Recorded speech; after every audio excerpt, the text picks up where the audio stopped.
ये कहानी शुरू होती है इंडोनेशिया के एक छोटे से गांव से। वक्त है 1943 का। इंडोनेशिया में इस वक्त 3 नेशन के लोग रहते हैं, इंडोनेशियन, डच और जैपनीज। जैपनीज लोग डच और इंडोनेशियन लोगों पर बहुत जुल्म करते थे, इसलिए ये दोनों ही इनको पसंद नहीं करते थे और ना ही उनके साथ घुल मिल के रहते थे। लेकिन आसपास ये लोग बहुत प्यार से रहते थे। तभी पता चलता है कि इंडोनेशिया के एक छोटे से गाँव में कुछ जैपनीज सोल्जर ने इंडोनेशियन और डच लोगों को कैद करके रखा था, जिनको यहाँ से बचाने आती है एक डच लड़की इवाना, और वो अपनी होशियारी से यहाँ से सबको छुड़ाने में कामयाब हो जाती है। लेकिन उसकी बुरी किस्मत आखिर में वही जैपनीज सोल्जर से पकड़ी जाती है। उसे एक ऑफिसर के पास ले जाया जाता है जो कि इवाना का अच्छा दोस्त भी था, और इवाना को ऐसा लगा कि ऑफिसर उसकी हेल्प करेगा, मगर ऑफिसर उसका गला दबाकर उसको मारने ही वाला था कि तभी एक इंडोनेशियन लड़का यहाँ पर इवाना की मदद करने के लिए आता है और उस ऑफिसर के सर पर एक बड़े से पत्थर से वार करके उसको यहाँ से ले जाने में कामयाब हो जाता है।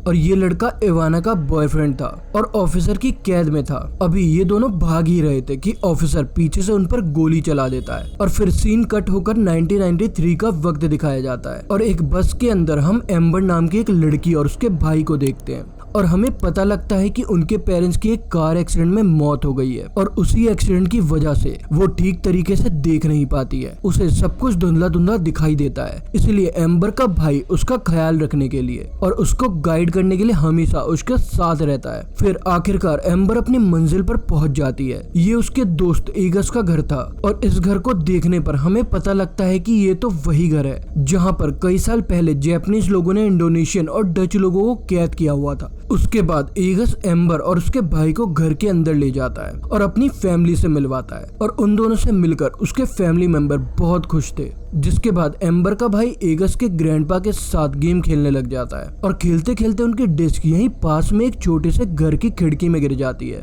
और ये लोग डिस्क लेने के लिए उस घर के अंदर जाते हैं और एम्बर भी उसके साथ जाती है और वो देखती है कि ये घर बहुत पुराना है। और जब एम्बर आगे जाती है तो फ्लोर की लकड़ियां टूट जाती है, जिसकी वजह से एम्बर बेसमेंट में जाकर गिर जाती है और उसकी मदद करने के लिए उसका भाई और उसका दोस्त फौरन यहाँ पर आ जाते हैं और उन्हें ये जगह काफी इंटरेस्टेड लगती है और इधर से ही उन्हें एक अजीब सा बॉक्स मिलता है जिसे लेकर वो अपने घर आ जाते हैं और उन्होंने एक स्टैचू भी देखा था जिसका सर नहीं था। और घर आने पर जब ये लोग बॉक्स खोलते हैं तो उसके अंदर से इन्हें सबसे पहले डायरी मिलती है जो कि इवाना की डायरी है, उसी लड़की की डायरी जिसे हमने मूवी के स्टार्टिंग में देखा था। और उस डायरी में लिखा था कि इवाना के पेरेंट्स किसी न किसी हादसे में मारे गए हैं और हमें पता लगता है कि वो घर भी इवाना का था और ये बॉक्स भी। उसी बॉक्स के अंदर इनको एक कैसेट भी मिलती है जिसको ये लोग चलाते हैं तो उसके अंदर एक बहुत सुंदर गाना था जो कि इन लोगों को काफी पसंद भी आता है, जिसको सुनकर ये लोग डांस करने लगते हैं। और डांस करते करते अचानक यहाँ की लाइट चली गई थी और इनके पास अब करने को कुछ भी नहीं था, इसलिए ये लोग सोने चले जाते हैं अपने घर में खूब सारी मोमबत्तियां जलाकर। और यहाँ हम नोटिस करते हैं कि उनका घर का दरवाजा अचानक से रात में अपने आप खुल जाता है और एगस जो कि इस घर का ओनर है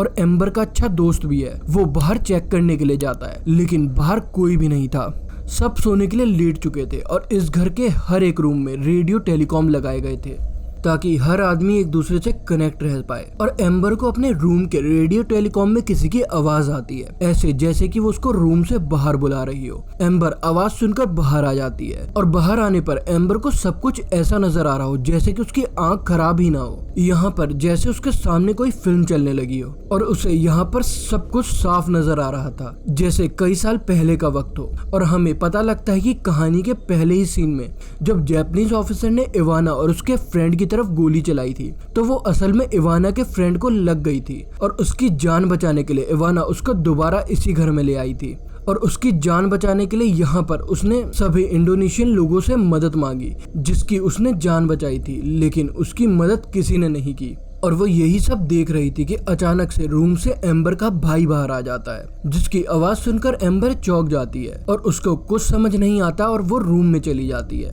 ये सोचकर कि ये सब उसका एक विजन था। और रात में दोबारा उनके घर का दरवाजा अपने आप खुल जाता है। इस टाइम पर उनका म्यूजिक प्लेयर भी अपने आप चलने लगा था जिसकी आवाज एगस की ग्रैंडमा को आती है। और इसको बंद करने के लिए जब वो अपने कमरे से बाहर आई तब इन्हें वहाँ पर सर कटा हुआ स्टैचू दिखा, वही स्टैचू जिन्हें हम लोगों ने इस घर के बगल वाले घर के बेसमेंट में देख चुके थे। इसको देखते ही ग्रैंडमदर डर के वहाँ से भाग जाती है और वॉशरूम में अपने आप को लॉक कर लेती है। मगर वो जो कोई भी था वो उनसे पहले ही वॉशरूम में आ चुका था और वो पीछे से ग्रैंडमा के सर को पकड़ लेता है और फिर ग्रैंडमा को नजर आते हैं दो बहुत खौफनाक से हाथ जो एकदम से उनकी गर्दन को उनके सर से अलग कर चुके थे और ऐसे में ग्रैंडमा बहुत बेरहमी से मारी जा चुकी थी। और आज ईद का दिन था, सभी लोग जल्दी उठ गए थे और सभी लोग देखते हैं कि घर के बिल्कुल अंदर में वही स्टैचू रखा है जिसे ये लोग ने बेसमेंट में छोड़ कर आए थे। एगस को लगा कि उसका भाई हमारे साथ प्रैंक करने के लिए उसको यहाँ ले आया है और ये लोग उस पर ज्यादा ध्यान नहीं देते। वहीं दूसरी तरफ एम्बर अपने साथ में रात में होने वाले इंसिडेंट को एगस के दादाजी को बताती है जिन्हें उसकी बातों पर यकीन ही नहीं आ रहा था। खैर अब ये लोग नाश्ता करना शुरू करते हैं और उससे पहले एक पिक्चर भी बनाने का डिसाइड करते हैं और तब जाकर इनको फील होता है कि इनके बीच में इनकी ग्रैंडमा तो है ही नहीं और सब उनको ढूंढने लग गए और उनको ढूंढते ढूंढते एम्बर बाथरूम में आ गई, लेकिन उसको सब कुछ धुंधला नजर आ रहा था और उसको महसूस हुआ कि ग्रैंडमा के सर को उसकी बॉडी से अलग करके बहुत ही बुरी तरीके से मार दिया गया है और ये सब महसूस करके वो काफी डर जाती है और उसने इतनी जोर से चीख मारी और उसकी आवाज सुन के सब लोग यहाँ आ जाते हैं और ग्रैंडमा की ऐसी हालत देखकर ये लोग काफी ज्यादा डर जाते हैं और उनको समझ ही नहीं आ रहा था कि ऐसा काम कौन कर सकता था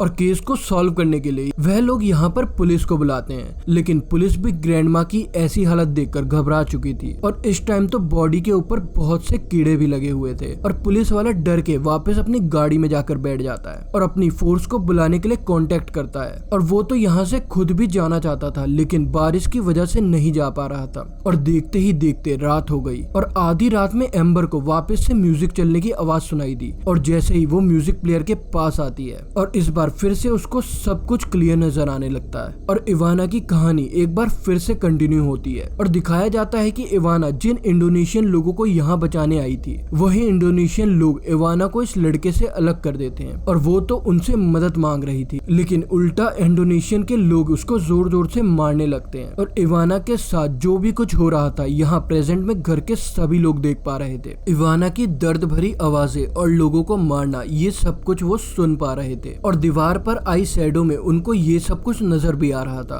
कि मारने वाले लोग अब इवाना को जापानीज लोग के हवाले कर देते हैं और उन्होंने अपने ही बचाने वाली लड़की के साथ धोखा कर दिया था और जापानीज लोग भी यहाँ पर इवाना पे बहुत टॉर्चर करते हैं और अपनी गन से मारते हैं और गुस्से में इवाना सभी लोगों से कहती है कि देखना मेरा हिसाब यहीं पूरा नहीं होगा, मैं अपने खून के एक एक कतरे का बदला लेने वापस आऊंगी और हर इंडोनेशियन और डच लोगों को मारकर अपने खून की प्यास बुझाऊंगी। और ये बात सुनकर जापानीज सोल्जर को इतना गुस्सा आता है कि इस बार वो इवाना पर इतना बुरा हमला करता है कि उसका सर कटकर नीचे जमीन पर गिर जाता है। शैडो देखने वाले एम्बर और बाकी लोग इतना डर गए, इन्होंने देखा कि जापानीज सोल्जर ने इवाना का कटा हुआ सर उठाकर कुएं में फेंक दिया, जबकि इवाना का जख्मी बॉयफ्रेंड इवाना की बॉडी को जैसे तैसे उठाते हुए यहाँ साथ में बने घर के बेसमेंट में ले गया और इवाना की लाश को छुपाने के लिए उसने बहुत सारी मिट्टी इवाना की लाश के ऊपर लगा दी ताकि सबको लगे कि एक स्टैचू है जिसके ऊपर कपड़ा रखकर वो यहाँ से बाहर निकल आया और वो उस जापानीज सोल्जर से अपनी दोस्त इवाना का बदला लेना चाहता था, लेकिन वो जख्मी था और ज्यादा कुछ नहीं कर पाया